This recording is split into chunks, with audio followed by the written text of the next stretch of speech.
11-20 దాకా చదువుతున్నాను. నీ దేవుడైన యెహోవా నీ మధ్య ఉన్నాడు. ఆయన శక్తిమంతుడు. ఆయన మిమ్మును రక్షించును. ఆయన బహు ఆనందముతో నీ యందు సంతోషించును. నీ యందు తనకున్న ప్రేమను బట్టి శాంతము వహించి నీ అందరి సంతోషము చేత ఆయన హర్షించును. నీ నియామక కాలపు పండుగకు రాలేక చింతింపడు. ఈ సంబంధులను నేను సమకూర్చదను. 20 వచనం. ఆ కాలమున మీరు చూచుచుండగా నేను మిమ్మును చెరలో నుండి రప్పించి మిమ్మును సమకూర్చిన తర్వాత మిమ్మును నడిపింతును. నిజముగా భూమి మీద ఉన్న జనులందరి దృష్టికి నేను మీకు ఖ్యాతిని మంచి పేరును తెప్పింతును. ఇదే యెహోవా వాక్కు. దేవుడు లేఖన భాగం గురించి ఆశీర్వదించుగాక. ఆమె సుమంత్ దేవుడు మీ ఫ్యామిలీతో మాట్లాడుతున్నాడు, ఒక్కరు కాదు. దేవుడు మీ మధ్య ఉన్నాడు. ఆయన శక్తిమంతుడు, ఇంక్లూడింగ్ యువర్ అక్కమాస్. ఓకే, అందరికీ మీ ఫ్యామిలీ పెద్దవాళ్ళ ఆశీర్వాదాలు కూడా మన దగ్గర ఉంటాయి. అందుకనే మీ అమ్మమ్మ మీ చేసినాను కదా, లేదు చేసినాను మీ చేసినా చాలాసార్లు ప్రేయర్కి ఇచ్చేవాళ్ళు అనమాట. మీ అత్తమ్మ వచ్చి తర్వాత మీ అమ్మమ్మ వాళ్ళు కూడా ఆమె ఎప్పుడు వస్తుంది. మీ మమ్మీ చిన్నప్పటి నుంచి పెళ్ళయ్యే వరకు ఆత్మీయతలో మా దగ్గర ఆధ్యాత్మిక అంటే ఈ బ్లెస్సింగ్స్ ఎందుకు వస్తాయంటే దేవుడి శక్తివంతుడైన దేవుడు మన దగ్గర ఉన్నప్పుడు మన తదనంతరం మన పిల్ల పరంగా ఆశీర్వాదాలు ఉంటాయి. పార్టీ కాబట్టి పెద్దలను ఎప్పుడు మర్చిపోకూడదు. మీ లైఫ్లో ఎప్పుడు కూడా మీ మమ్మీ డాడీని అమ్మమ్మ తాగి చేసినాను వీళ్ళని ఖచ్చితంగా గుర్తుపెట్టుకోవాలి. మీ అక్కను గుర్తుపెట్టుకున్న పర్లా, కానీ చేసినా ఖచ్చితంగా వాళ్ళకి గుర్తున్నారు. సో దేవుడు శక్తివంతుడైన దేవుడు వాళ్ళ ఇంటి వరకు ఇప్పుడు మీ డాడీని పెంచి పెద్దలు చేయకపోతే మీ మమ్మీ రాదు అవునా కదా. సో వీళ్ళందరినీ దేవుడు ఆశ్రయిస్తున్నాడు. అయితే మనము ఎప్పుడు శక్తిమంతుడు అనుకోవాలి. నువ్వు ఎప్పుడైతే దేవుని శక్తిమంతుడు అని రోజు అనుకున్నావో అప్పుడు దేవుడు నీకు కావాల్సిన జ్ఞానాన్ని వివేకాన్ని కూడా ఇస్తాడు. తర్వాత ఏమంటున్నాడు ఆయన మిమ్మల్ని రక్షించును. ఇప్పుడు నువ్వు స్కూల్కి వెళ్ళేటప్పుడు మీ మమ్మీ డాడీ వస్తారా ఇవ్వరా కదా, మీ అర్థం ఒక కాళ్ళ వచ్చి కాదు ఇప్పుడు పోతే కానీ స్కూల్కి ఎప్పుడు మీ అర్థం వస్తుందా. అయితే ఎవరుంటారు నీతో అర్థమైందా. ఎప్పుడు దేవుడిని రక్షిస్తా ఉన్నాడు. ఎందుకు రావచ్చు, దేవుడు మనం రక్షిస్తాడు కాబట్టి ఎప్పుడు దేవుని నాతో ఉన్న ప్రభా అమ్మ నాన్న కంటే నా అత్తమ్మ కంటే అందరికంటే దేవుని నాతో ఉన్నాను ఫస్ట్ ప్రయారిటీ దేవుడికి. మాకు ఎవరికి వాళ్ళు ఫస్ట్ ప్రయారిటీ మీ చెల్లె ఎవరికి వాళ్ళు ఫస్ట్ ప్రయారిటీ దేవుడికి. నువ్వు దేవునికి ఫస్ట్ ప్రయారిటీ ఇవ్వాలి. అందుకనే కదా ఎంత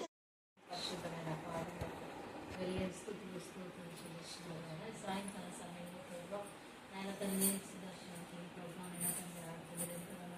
ప్రభావ నేను సన్నిధిలో ఉన్నాను. ప్రభావించినప్పుడు తండ్రి వారి సంతానంగా కుమారుని కూడా దీవించి ఆశీర్వదించి దేవాలైన తండ్రి ఇచ్చిన సంతానాన్ని బట్టి పాలన ప్రభావ వారికి ఇచ్చిన కుమార్తెను బట్టి మీ పాలన వేళ స్థితిలో స్తోత్రాలు చేస్తున్నాను. ప్రభావ సుమార్తెను ప్రభావ నేను గడిచిన సంవత్సరం అంతా ప్రభావ నిర్భాషి కాపాడు ప్రభావ నాయన తండ్రి ఆరోగ్యంలో ప్రభావ నాయన తండ్రి మీ మంచి ఆరోగ్యం బలము శక్తిని ఆయుష్నించగలిగి మరొక సంవత్సరం అనే దయాకిరీటాన్ని మీ కుమారునికి ధరింప చేసిన విధానాన్ని బట్టి మీకు అనేకమైన స్థుతులు స్తోత్రాలు చెల్లిస్తున్నాం ప్రభావ. నీకు ఆహ్వానిస్తున్నాను ప్రభావ.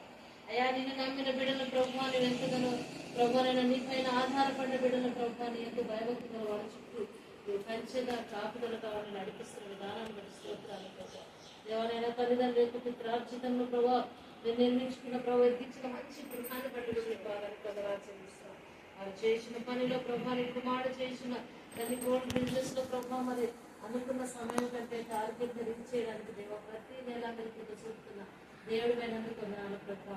ఇప్పుడు కానీ దయాన్ని కనికరమే కానీ మా మంచితనం మా యోగ్యత కాదని మీరు చెప్పుకుంటూ వస్తున్నాం. కానీ స్తోత్రాలు ఒక్క దేశ ప్రభావ కుమారుడు మరి నెలలో ప్రభావ ఈ దినంలో ప్రభావ నేను మరొక సంవత్సరం దయకీర్తం ధరింపు చేసుకుని బర్త్డే జరుపుకుంటుండగా బంధువులు రక్త సంబంధిత రానున్న వాళ్ళందరినీ త్వరగా రప్పించండి. వాళ్ళ అమ్మమ్మని త్వరగా ప్రభావ అందరిని నడిపించిన విధానం బట్టి స్తోత్రాలు ప్రభావ. ఈ సంవత్సరం కూడా ప్రభావ ఈ సంవత్సరం అంతా ప్రభావ ఆది మొదలుకొని అంతం వరకు నీ కాపుల కలిసిన భద్రతలు కుమారుని పైన ఉంచుకొని ఉంచున్నాను తండ్రి. సంవత్సరం ఆది మొదలుకొని అంతం వరకు నీ కను దృష్టిని ఈ గృహంపై నిలిపి ప్రభువైన తండ్రి శాంతి సమాధానం నెమ్మది ప్రభువైన అనుగ్రహించి నువ్వు నడిపించుకొని బట్టి మారుకొచ్చున్నాను తల్లి. స్తోత్రాలు ప్రభా మరి కరుణాపీఠ మినిస్ట్రీలో ప్రభా ఎంతగానో ఆత్మీయంగా బలపరచబడి నీ సన్నిధిలో ప్రభా ఆయన తను బలపరచబడి ఉంటుండగా ప్రభా కుటుంబాన్ని చక్కగా కట్టుకుని ఉంటుండగా కుమార్తెను బట్టి కూడా పెరిగారు తండ్రి మీరు దీవించి ఆశీర్వదించి హెచ్చించిన విధానం బట్టి మీకు వందనాలు చెల్లిస్తున్నాను ప్రభా జాతిని బట్టి ప్రార్థిస్తున్నాను తండ్రి తను చేసిన ఉద్యోగం తోడుగా ఉండండి ప్రభా తన ప్రభానైనా తండ్రి నీవే ప్రభా బిడ్డ జీవితాన్ని కూడా కట్టమని మిమ్మల్ని బతిమాలుకొచ్చాను తండ్రి స్తోత్రాలు ప్రభా ఆయన మా మధ్యలో సర్వమక్కను బట్టి నీ పాదనుకున్నాను గురువు నుంచి ప్రభా తన బిడ్డను ప్రభా మరి కరుణాకృష్ణుడు దీపాన్ని బట్టి ప్రేమించి తండ్రి తన ఇక్కడికి రావడానికి మీరు కృపి చూపిన దేవుడానికి స్తోత్రాలు ప్రభా దేవా ఈ కార్యక్రమం ఆది మొదలుకుని అంతం వరకు మీరు ఉండండి ప్రభా మీ సన్నిధిని తోడుగా ఉంచండి ప్రభా మీ వాక్కు చేత బలపరచమని వచ్చినాం తండ్రి నీకు స్తోత్రాలు ప్రభా కుడి వచ్చిన మా అందరి పైన మీ ఆత్మను కుమరించి ప్రభా అయినా తండ్రి అయా యేసయ్య ప్రభా మునుపటి కంటే అధికమైన మేలు కుడి వల్ల జరిగించమని వచ్చినాం తండ్రి నీకు స్తోత్రాలు స్తోత్రాలు పరిశుద్ధాత్మ దేవానికి వందనాలు ప్రభా దేవా కుమార్ని ఆశీర్వదించండి అభివృద్ధి పరచండి ప్రభా ఉద్యోగంలో ప్రభావాలను అంచెలంచెలు ఎరగడానికి కృప దయచేయమని తండ్రి ఈ సంవత్సరంలో మీకు రావాల్సిన దీవెనల ఆశీర్వాదాలను దయచేసి కుమార్తెను కూడా దీవించి ఆశీర్వదించమని జరగబోతున్న కార్యక్రమం అంతట్లో ప్రభా మీ ప్రసన్నతను మీ తోడు నుంచి మీరే నడిపించి మీరు మహిళలంత ప్రభావాలు పొందుకోండి అవును తగ్గించుకుంటూ ఈ నామాన్ని హెచ్చిస్తూ ఆ యుద్ధాలను అపాత్ర నాకు ప్రార్థించడానికి మీరు ఇచ్చిన కృపను బట్టి మీకు వందనాలు స్తోత్రాలు పరిశుద్ధమైన నామమును స్తుతించి ప్రార్థించడానికి వేడుకుంటున్నాను ఆమేన్.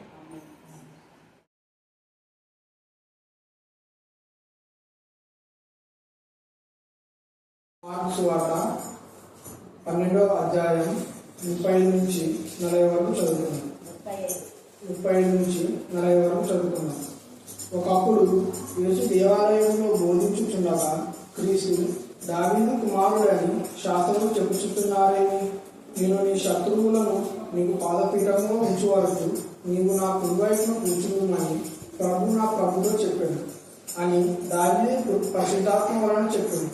దావీదు ఆయనను ప్రభు అని చెప్పుచున్నాడే, ఆయన ఎలాగో అతని కుమారుడని అడిగాను. సామాన్య జనులు ఆయన మాటలు సంతోషంతో వినిచుండేది.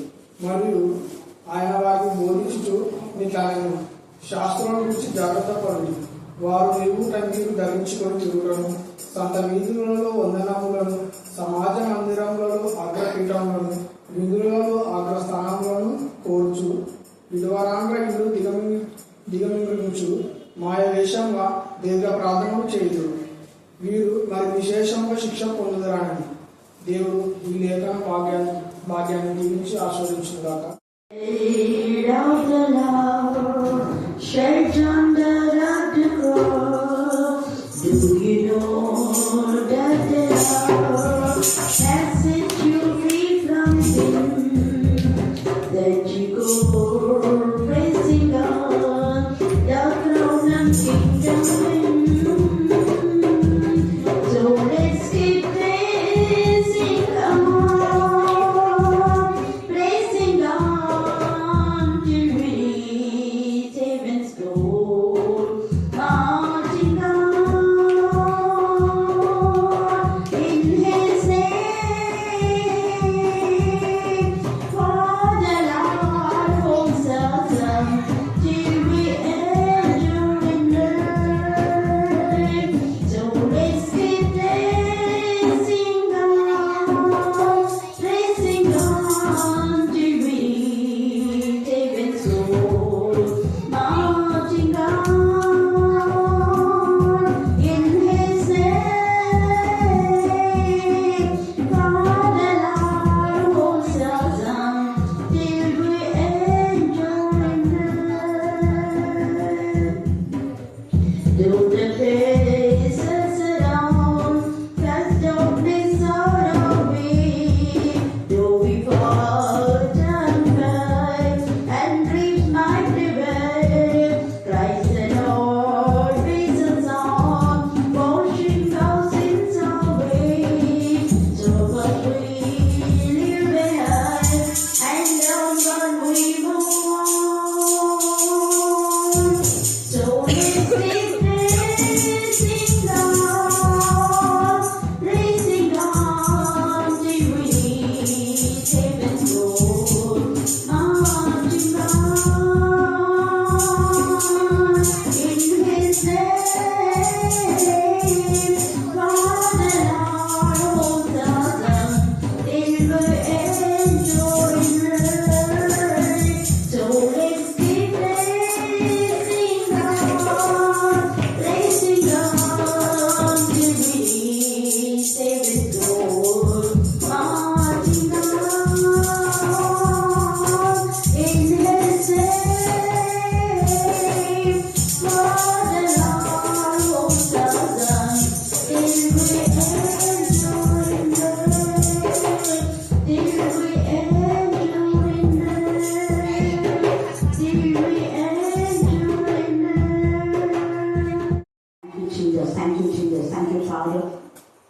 Father, thank you father, thank you father, thank you father. Praise hallelujah. ప్రేమ నమ్మకం గల ప్రియాపరాలు తండ్రి, మీ ప్రశస్తమైన సన్నిధానములకు వధింపబడిన కొరకుల రక్తానికి మరొకసారి వందనాలు స్తోత్రం చెల్లించుకుంటున్నాం. ఈ రాత్రి కాల సమయంలో చదవబడిన లేఖన భాగంలో ఆశ్రయించి విడిచి మా అందరి జీవితాలు మీరు కనిపించమని ప్రార్థిస్తున్నాం. ఆయన వాక్యంలో వాక్శక్తిగా మీరు మార్చండి. వాక్యం బయలు వెళ్ళుచున్నప్పుడే ఆత్మీయ, మానసిక, శారీరక రుగ్మత నుంచి విడిపించమని ప్రార్థిస్తున్నాం. వాక్యం ద్వారా స్వస్థపరచండి, వాక్యం ద్వారా బలపరచండి, వాక్యం ద్వారా ధైర్యపరచండి, వాక్యం ద్వారా దురాత్మల, ప్రేతాత్మల సంబంధించి విడిపించమని ప్రార్థిస్తున్నాం. దేవా, నీ వాక్యం ద్వారా కుంగిపోయిన వారిని మీరు లేవనెత్తమని ప్రార్థిస్తున్నాం. దేవా, వాక్యం ద్వారా నా ప్రభా దుష్ట శక్తి నుంచి, దురాత్మల, ప్రేతాత్మల సంబంధించి విడిపించి దేవా, నీ వాక్యం మా ప్రభా అర్థం చేసుకుని వాక్యానుసారంగా జీవించే జ్ఞానం ప్రతి బిడ్డను మీరు దాచమని ప్రార్థిస్తున్నాం. వాక్యం వింటున్న వారు నా ప్రభను అర్థం చేసుకుని గ్రహించి బ్రతుకులు మార్చుకొని దేవా నీకు ఇష్టమైన బిడ్డగా జీవించడానికి మీ కృపాస్థానం దాయిచుగాక. మనుష్యాత్మ, అపవిత్రాత్మ నా జీవితంలో గర్దించి పాత్రలుగా బంధించమని ప్రార్థిస్తున్నాం. ఈ రాత్రి కాల సమయంలో ఎక్కడ వాక్య పరిచయం జరుగుతుందో అక్కడ ఎందరో మీ ఆత్మ కుటుంబింపు దాయిచమని ప్రార్థిస్తున్నాం. దేవా, ఈ సమయంలో మీరు నడిపించే ఈ బిడ్డలందరినీ కూడా మీ కరుణాపీఠంలో ఎత్తి పడుతున్నాం. ఒక్కొక్కరి పైన మీ రక్తంలో ప్రోపించండి.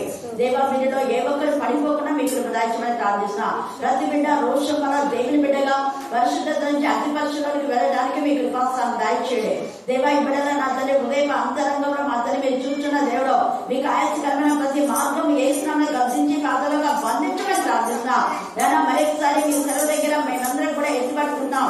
దేవా, మా యొక్క ఆత్మకు, మనసుకు, శరీరం కల్మషం నుండి మనందరికీ కూడా పవిత్రులుగా క్షమని ప్రార్థిస్తున్నాం. లేదా మీ రక్తం ప్రోగించండి, మీ రక్తం ప్రోగించండి, మీ రక్తం ప్రోగించండి. మరొకసారి కళ్ళు శుద్ధి చేయమని ప్రార్థిస్తున్నాం. ప్రతి బిడ్డకు ఇంద్రియ నిగ్రహణ శక్తి మీరు దాల్చమని ప్రార్థిస్తున్నాం.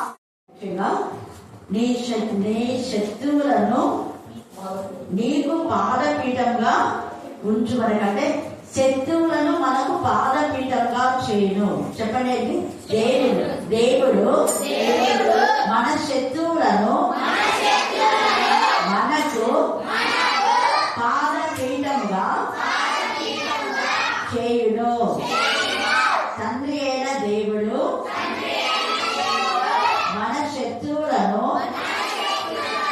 మనకు పాదపీఠముగా చేయును. అంటే దీని అర్థం ఏంటి అంటే యేసు ప్రభుల వారు దేవుని యొక్క మరి అపవాదిని, దేవునికి విరోధంగా ప్రయత్నిస్తున్నటువంటి అపవాది క్రియలను లయపరచుటకే ఆయన మరణము జయించి తిరిగి లేచాడు. ఆయన జననం ద్వారా అపవాది క్రియలు లయపరిచినారు. ఏ అపవాదిని? జననము ద్వారా. ఆయన జన్మించడం ద్వారా హేరోదు చచ్చాడు. హేరోదు ఏం చేశాడు? యేసుని చంపాలనుకున్నాడు. జన్మంతోనే చూడండి, అపవాది క్రియలు యేసే జన్మంతోనే లయమైపోతున్నాయి. ఆయన జన్మించినప్పుడు మన క్రిస్మస్ సందర్భంలో చూస్తాం కదా, యూదుల రాజులో పుట్టాడా? నేనే కదా రాజును, ఆయన ఎలా రాజు ఉంటాడు కాబట్టి రాజుని అంటున్నారు మీరు. ఈ యొక్క మరి హెబ్రీలలో ఎంతమంది అయితే యూదులలో 2 సంవత్సరాల లోపు మగపిల్లలు ఉన్నారో వాళ్ళందరినీ చంపేయండి అని ఎంత మంది పిల్లలు చంపేస్తారు. ఎంత ఘోష! అయితే ఆ విధంగా చేసిన ఆ వ్యక్తిని దేవుడు ఊరుకుంటారా? చంపేశాడు. అందుకనే యేసు ప్రభుల వాళ్ళని చంపాలనుకున్నాడు. ఆ యొక్క హేరోదు చనిపోయాడు. చనిపోయిన వాళ్ళని ఎక్కడ పెడతారు? భూమిలో బాధ పెడతారా? భూమి పైననే మనం నడిచేది. అంటే వాళ్ళు ఇప్పుడు ఎక్కడ ఉన్నారు? మన కాళ్ళ కింద ఉన్నారు. హల్లెలూయా, హల్లెలూయా, హల్లెలూయా. పాదపీఠంగా అంత మాత్రమే కాదు, యేసు ప్రభుల వారి మరణము ద్వారా, జనముల ద్వారా యేసయ్యను చంపాలనుకున్నా హేరోదు కానివ్వండి, ఎవరెవరైతే యేసయ్యకు హాని చేయాలనుకున్నారో వాళ్ళందరికీ నాశనం వచ్చింది. ఇక యేసయ్య మరణం తర్వాత పునరుద్ధానుడై మరణించినప్పుడు యేసయ్య ఆ పునరుద్ధానం అయ్యే లోపలనే 12వ అధ్యాయ ప్రకటనలో అపవాదిని కిందికి తోసేస్తాడు. అంటే వాడు భూమి మీద పడతాడు. భూమి ఆయనకి ఏముంది? పాదపీఠం. భూమి నా పాదపీఠం, ఆకాశంలో సింహాసనం అన్నాడు. వాడు భూమి మీదకి పడి ఉన్నాడంటే యేసయ్య పాదం దగ్గర ఉన్నాడు. వాడు యేసయ్య పాదం దగ్గర ఉన్నాడంటే మనం యేసయ్యలో ఉన్నప్పుడు యేసయ్య అన్నాడు, మీరు నా యందు నేను మీ యందు ఉన్నాయల్లా, మీకు ఏది ఇష్టం అడుగు నేను మీకు ఇస్తానన్నాడు. క్రీస్తు సంబంధులందరూ కూడా మనమంతా కూడా యేసయ్య మనం యేసయ్యలో ఉన్నప్పుడు అపవాది యేసయ్య పాదపీఠం దగ్గర ఉన్నప్పుడు అపవాది కూడా ఎక్కడ ఉంటాడు? మన పాదపీఠం దగ్గర ఉంటాడు. హల్లెలూయా, హల్లెలూయా, హల్లెలూయా. అందుకనే అంత జ్ఞానంతో అర్థంతో ముందు జరగబోయే విషయాలు యేసయ్య చెప్తున్నాడు. యోహాను సువార్త 10:28 చదవండి. అక్కడ కూడా తేజగా కొన్ని విషయాలు రాయబడినాయి.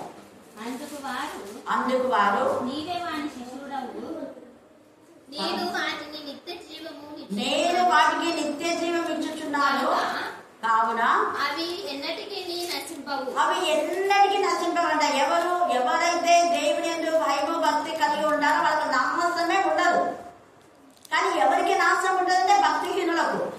ఎవరికి నాశనం ఉంటుందంటే అక్రమంగా తిరిగే వాళ్ళు, తిరుగుబోతులు, తాగబోతులు, నిద్రపోతులు, వదలబోతులు, తిండిపోతులు కదా, అక్రమకారులు, అక్రమంగా సంపాదించే సంపాదన దోచుకోవడం, ఇలాంటి వాళ్ళందరూ కూడా భక్తిహీనులు. దేవుడు అంటే భయం ఉండదు. వాళ్ళు వాక్యం చదవరు, వాళ్ళ పిల్లలు వాక్యం చదవరు.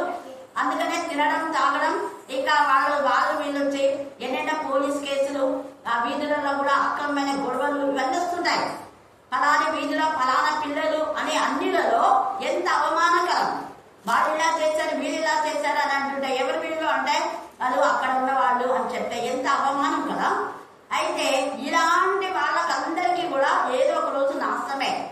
కానీ నిజంగా దేవుని యందు భయము భక్తి కలిగి ఉంటే, వాక్యములో ఉంటే నీకెప్పుడు కూడా మన నాశనం ఉండదు. అవి నా చేతిలో ఉన్నాయంటాడు. యేసయ్య చేతిలో మనం ఉన్నాం. మనం యేసయ్య చేతిలో ఉంటే ప్రతి అపవాది క్రియలను యేసయ్య దైవత్తులకే వచ్చాడు. అపవాదిని పాదముల కింద ఉంచాడు. కాబట్టి ఇప్పుడు అపవాది యేసయ్య పాదం దగ్గర ఉన్నప్పుడు మన దగ్గర కూడా మన పాదముల కింద అపవాది ఉన్నాడు. హల్లెలూయా, హల్లెలూయా, హల్లెలూయా. ఎవ్వరు నా చేతిలో నుంచి మిమ్మల్ని అప్పగింపాలి. ఎందుకు నా చేతిలో అంటే మీరు నాలో ఉన్నారు, వాక్యంలో. అందుకే యోహానులో తేజగా మాట్లాడతారు. మీరు నా యందు నేను మీ యందు నిలిచి ఉన్నాడులా, మీకు ఏది ఇష్టమో అడుగు. ప్రతి బిడ్డ అడిగేది, ఎవరైనా అడిగేదేమి ప్రభా శత్రు శేషాన్ని తొలగించంటారు. అవునా కాదు? ఎవరైనా ప్రభా శత్రు లేకుండా చేయండి అంటారు. కింగ్ సొలొమోన్ కూడా ఎవరి శత్రు లేకుండా 40 సంవత్సరాలు ప్రశాంతంగా గడిపాడు. అనేక రాజులతో యుద్ధమే చేయలేదు. యుద్ధాలు చేయకుండా ఆ రాజులతో సహవాసం చేసేది, వాళ్ళ బిడ్డలు చేసుకునేది. ఎంతమంది రాజులు ఉంటే వాళ్ళ బిడ్డలు చేసుకునేది. ఇంకా వాళ్ళు ఏడ యుద్ధం చేస్తారు? చెయ్యాలి. యుద్ధమే చేయకుండా సమాధానంగా ఉన్నాడు. కానీ చివరిలో దేవునికి విరోధంగా ఉన్నాడు, కోపం తెప్పించుకున్నాడు. అదే దావీదు యుద్ధాలు చేశాడు, కానీ ఆయన ఎప్పుడు కూడా దేవునికి విరోధంగా లేడు. హల్లెలూయా, హల్లెలూయా. దావీదు ద్వారా రాజ్యం స్థిరపరచబడింది, నిత్యము నిమ్మలంగా ఉంది. కానీ సొలొమోను ద్వారా సొలొమోను చేసిన అవివేక పనులకు, భార్య మాటలు విని, దేవుని యందు భయభక్తి లేనటువంటి ఈ వ్యక్తుల యొక్క మాటలు విని సొలొమోను దేవుని యొక్క నామమును ఘనపరచకుండా, మహిమపరచకుండా దేవునికి విరోధమైన పనులు చేయడం ద్వారా రాజ్యము రెండుగా చీల్చబడుతుంది. సంఘాలు పాడవడానికి, చీల్చబడడానికి మొన్న దేవుడు చక్కగా చెప్పిండు. మిమ్మల్ని బట్టి దేవుని నామం అన్ని జన్లు ఏమవుతుంది? దూషణ పాలవుతుంది. మిమ్మల్ని బట్టి దేవుని మందిరం ఇలా ఉంది కాబట్టి ఎందుకు పోవాలి అనుకుంటున్నారా? ఎంత తేడాగా చిన్నోడైనా చక్కగా చెప్పాడు. హల్లెలూయా, హల్లెలూయా, హల్లెలూయా.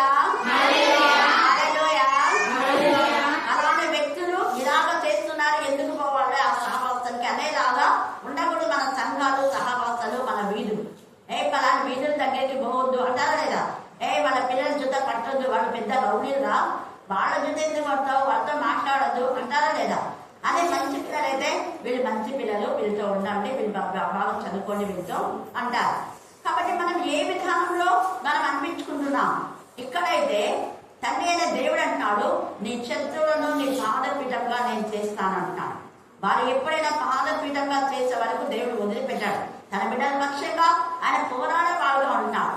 అలాగనే ఎంతమంది శత్రువులు ఎన్ని విధాలుగా దేవుని బిడ్డలు బాధ పెట్టినా కూడా వాటినన్నిటి నుంచి దేవుడు విడిపించినాడు వాళ్ళు.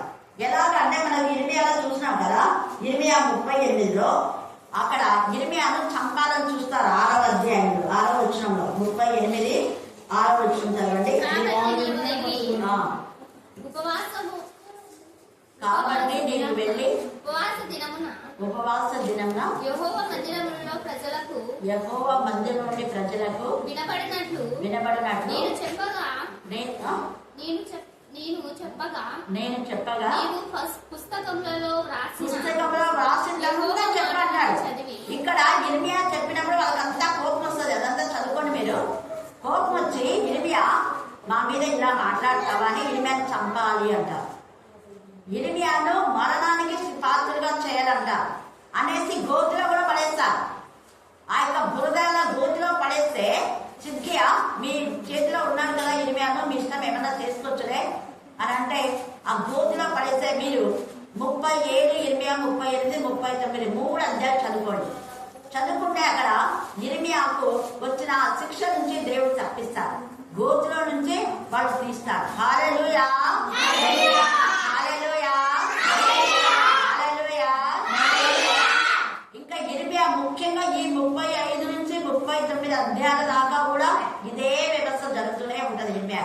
ఇర్మియా చెప్పడం, వాళ్ళు ఏదో ఒకటి బాధపడడం, ఇర్మియాల ఆఖరికి చంపాలని చూస్తారు. కానీ దేవుడు ఇర్మియాని కాపాడు. బురద గల గుంట అదొక భూమి. అలాంటి భూమిలో నుంచి దేవుడు కాపాడి శత్రువులను బాధపీఠంగా చేస్తారని ఇర్మియాకు తెలిసేలాగా ఏ సిద్కియా రాజు వాళ్ళ అనుచరులంతా ఇర్మియాను మట్టి ఆ యొక్క గోతులో వేశారో వాళ్ళనే ఆయన కన్నుల ఎదుటనే వాళ్ళ కొడుకులు చచ్చిపోతారు. తర్వాత ఆ యొక్క మరి సిద్కియా కన్నులు తీసేస్తారు. చూసారా? శత్రువులను బాధపీఠంగా చేశాడు ఇర్మియా. ఇర్మియాను చంపాలనుకున్నారు. ఇర్మియా బ్రతికే ఉన్నాడు. ఇర్మియా వినపడేలాగా సిద్కియా కుమారులను చంపారు. సిద్కియా కన్నులు కూడా తీశారు. అది ముందే ఇర్మియా చెప్తాను, నీకు ఇలా జరుగుతుంది అని. కల్దీలు తీసుకుపోయి నీకు ఇలా చేస్తారు. కల్దీ దగ్గరికి పోవంటే నువ్వు పోలేదు, చెప్పిన మాట వినలేదు. కాబట్టి వాళ్ళే నీకు శత్రువులు అవుతారు. అయితే ఇర్మియాని మాత్రం శత్రువులను నీకు పాదపీఠంగా చేస్తాను చేశాడు దేవుడు. హల్లెలూయా హల్లెలూయా. అలాగనే మనం చూస్తే దానియేలు 6వ అధ్యాయం 16 వచ్చిన చదవండి. 6:16. అంతటా రాజు ఆజ్ఞయ్యగా బంట్లవుతులు దానియేలును పట్టుకొని పోయి సింహపు బోన్లో పడవేసిరి. పడద్రోయగా రాజు నీవు అనుదినము తప్పక ఇక్కడ సింహపు బోనులో దానియేలు వేస్తున్నారు. సింహాలకు నరుని మాంసం అంటే ఎంత ఇష్టం కదా. అయితే ఎప్పుడైతే దానియేలును సింహ బోన్లో వేశారో వెంటనే రాజు నమ్మకంతో ఏమంటాడు చూడండి, దానియేలుతో జీవం నువ్వు అనుదినము. ఒక రోజా చదవండి, ఒక రోజా అందరూ చెప్పండి. ఎప్పుడు? అనుదినము చెప్పండి మళ్ళా. అనుదినము దానియేలు అంటున్నాడు. దానియేలు నువ్వు అనుదినము తప్పగా సేవించుచున్నా నీ దేవుడే నిన్ను రక్షించునని దానియేలుతో నీ దేవుడే. ఇక్కడ ఇంతవరకు నా దేవుడిని ఒప్పుకోవట్లేదు, సహాలు ఒప్పుకుంటున్నాడు. ఇప్పుడు ఇంతవరకు దానియేలు దేవుడు అంటున్నాడు. దానియేలు దేవుడు ఎన్ని భయం ఉంది, భక్తి ఉంది, రక్షిస్తాడని కాన్ఫిడెన్స్ ఉంది. అందుకనే ఏం మాట్లాడలేకపోతున్నాడు. కానీ వీళ్ళు చెప్పారు కదా, వీళ్ళంతా కూడా అబద్ధం చెప్పారు దానియేలు మీద. దానియేలు మీద నేరారోపణ చేయడానికి వాళ్ళకి ఏం కనపడలే, వాళ్ళకు ప్రార్థనే కనపడింది. మనలకు మన మీద నేరారోపణ చేయడానికి వాక్యం చెప్పడమే కనపడుతుంది. అందుకనే యేసుప్రభు శిష్యులు మీరు ఈ రాంపేట వాక్యం చెప్పొద్దు ఏంటంటే వాళ్ళు ఏమన్నారు, మరీ ఎక్కువగా చెప్తామన్నారు. హల్లెలూయా హల్లెలూయా మరీ ఎక్కువగా చెప్తామన్నారు. అది అరణ్యంలో కేకలు వేయమని యోహాను స్వరం కూడా దేవుడు చెప్పమంది చెప్పాడు. నువ్వు వాళ్ళ పాపాలని వాళ్ళ ముఖాన్ని ఇప్పమంటే, ఇదిగో హేరో నువ్వు చేసేది తప్పు చూడు, వదిలేమంటే తల్లి లాంటి దాన్ని నువ్వు ఇలా ఉంచుకున్నావు తప్పు అని చెప్పాడు. ఏసే తల యోహాను తల తీశారని యోహాను తెలిసి కూడా ముఖాన్ని చెప్పాడు. హల్లెలూయా హల్లెలూయా. అంటే తప్పిదాలు చెప్తేనన్నా వాళ్ళు మారుతారేమని ఒక ఆశ యోహాను. కానీ వాళ్ళు మారకపోగా యోహాను తల ఎవరైతే మరి ఛేదించారో వాళ్ళ తలను నరికి తెగవేయబడ్డారు. హల్లెలూయా హల్లెలూయా. యోహాను మాత్రము తల మరి కట్ చేసినా కూడా మాట్లాడినాడు. షాక్ అయిపోయినారు అందరు. ఆ యోహాను తల కట్ చేస్తే ఎక్కడైనా మాట్లాడతారా? మాట్లాడు, కానీ మాట్లాడినాడు. ఆ వెండి పళ్ళెంలో తీసుకొని వస్తే యోహాను మాట్లాడినాడు, ఎంతటితో అయిపోయింది అనుకుంటున్నావా, దేవుడు దహించు అగ్ని, నీ పతనం నీ నాశనానికి నువ్వే ఉత్తరవాదివి అన్నాడు. తర్వాత నాశనం అయిపోయాడు ఇద్దరు కూడా. కాబట్టి ఈ సమయంలో దేవుడు మన పక్షంగా ఉన్నాడు. మన గోతులో వేసినా, సింహాల గోడలో వేసినా, మన తల తీసేసినా కూడా దేవుడి బిడ్డలుగా మనం ఉంటామే. కానీ అపవాది క్రియలు లయపరిచే నరకంలో వాడు ఉంటాడు. నరకం ఎక్కడుంది? భూమి కింది భాగంలో ఉంది. కాబట్టి పాదపీఠంగా చేశాడు అపవాదిని మనకు. కాబట్టి మనమైతే దేవుని యందు భయము భక్తి కలిగి దేవునికి ఇష్టంగా ఉండాలి. దేవుని అనుదినం ఇక్కడ ఒక రోజు కాదు, అందుకే తేటగా మాట్లాడుతున్నాడు. ఒక అన్య రాజు దావీదు గురించి మంచి సాక్ష్యం ఇస్తున్నాడు.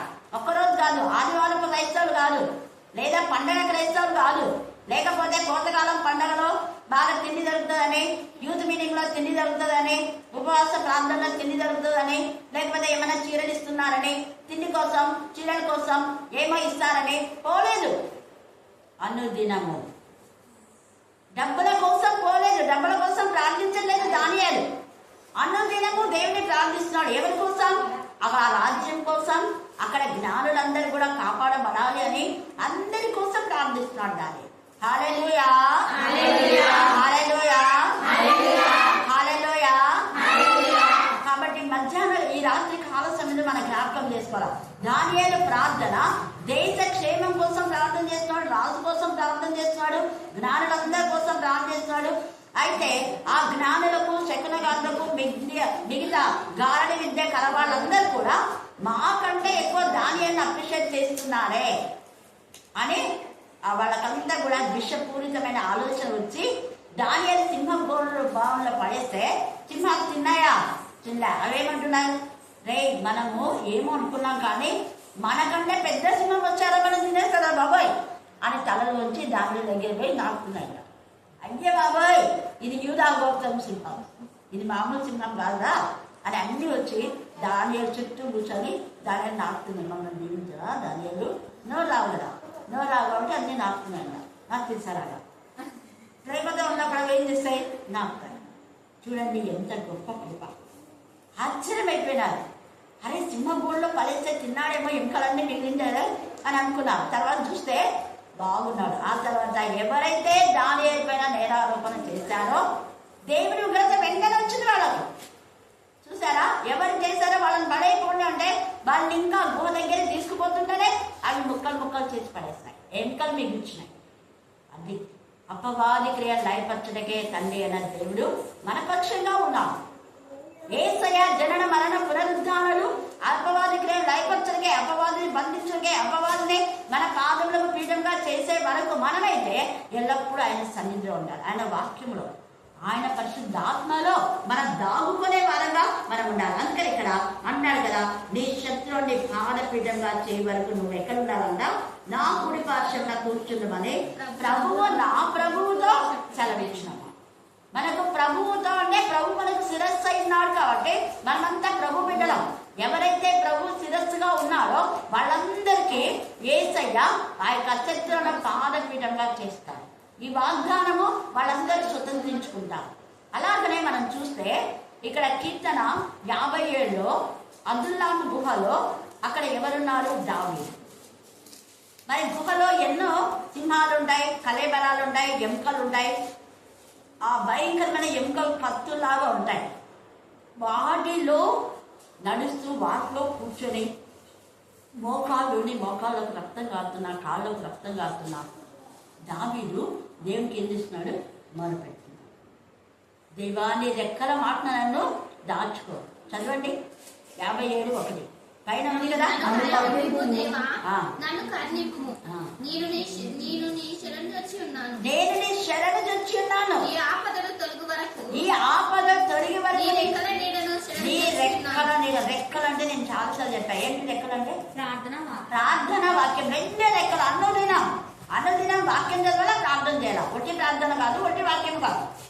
అనుదినము వాక్యము ప్రార్థనలో మనం ఉంటే దానియేలును కాపాడిన దేవుడు గర్జించు సింహం లాగా ఎవరిని మింగుతున్నా అని మన అపవాది మన ఇంట్లో, మన బయట, మన సంఘాల్లో, మన ఉద్యోగాల్లో ఉన్న అపవాది క్రియలు లయపరచాడు ఆయన ఖచ్చితంగా. ఇక్కడ కూడా గుహలో ఉండి దావీదు మొరపెడుతున్నాడు. అదుల్లాము గుహలో కదా, అక్కడ అదుల్లాము గుహ అని పైన రాయబడింది. ఇక్కడ సింహం గుహ సింహం గుహలో దాన్ని వేశారు. అక్కడ అదుల్లాం గుహలో దాక్కున్నాడు దావీదు. ఈ దావీదుకి అక్కడ ఉంటే అనేక మంది దావీదు దగ్గరికి బలహీనులు, తర్వాత అనారోగ్యంతో ఉన్నవాళ్ళు, వెలివేయబడిన వాళ్ళు, అప్పుల్లో ఉన్న వాళ్ళందరూ దావీదు దగ్గరికి వస్తే దావీదు వాళ్ళను ఏలారు. హల్లెలూయా, హల్లెలూయా. 400 మందిని పోషించారు. తర్వాత ఉపధ్యాయ కూడా మనం చూస్తే యెజబెలు ప్రవక్తలందరినీ చంపేస్తూ ఉంటే చాలా మంది ప్రవక్తలను అక్కడ గుహలో దాచి ఉపధ్యాయ పోషిస్తాడు. 1 రాజులు 18వ అధ్యాయం 4-5 వచనాలు చదవండి. 1 రాజులు 18:4.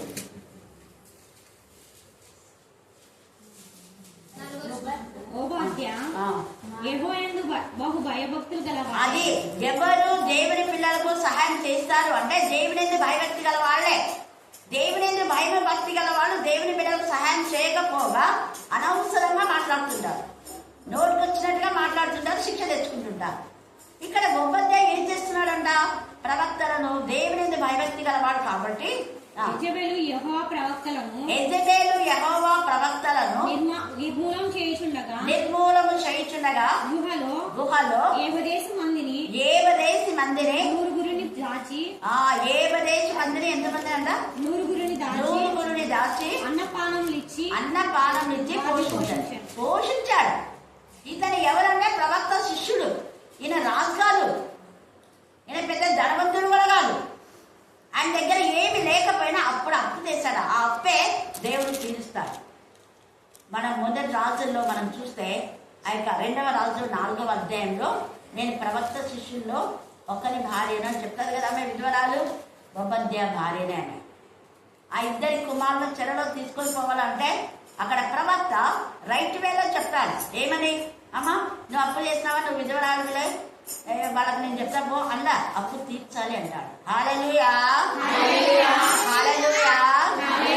ఎందుకంటే అది అప్పు పెట్టి నువ్వు అర్పణ ఇస్తే నీ అర్పణ నువ్వు అప్పు పెట్టుకొని కోతకాలం పండుగ ఇచ్చినా, అర్పణ ఇచ్చినా, ఏది ఇచ్చినా కూడా చెల్లదు. మత్తయి సువార్త 5వ అధ్యాయంలో తేజగా రాయబడింది. అక్కడ నీ అర్పణ ఇచ్చిపెట్టేస్తాయి. ఇచ్చిపెట్టి నువ్వు ఎవరికైతే అప్పు ఉన్నావో వాళ్ళ ముందు అప్పు తీసేసి అప్పుడు వచ్చి నాకు అర్పణ అర్పించంటాడు దేవుడు. మీరు 5వ అధ్యాయం తర్వాత చదువుకోవచ్చు. అందుకనే ఈ యొక్క సమయమందు మనం జ్ఞాపకం చేసుకోవాలి.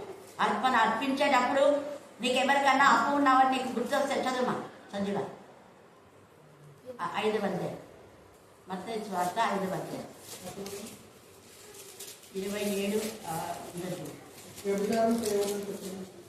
వ్యభిచారం చేయవద్దని చెప్పబడిన మాట మీరు విన్నారు కదా. నేను మీతో చెప్పినదేమనగా ఒక స్త్రీని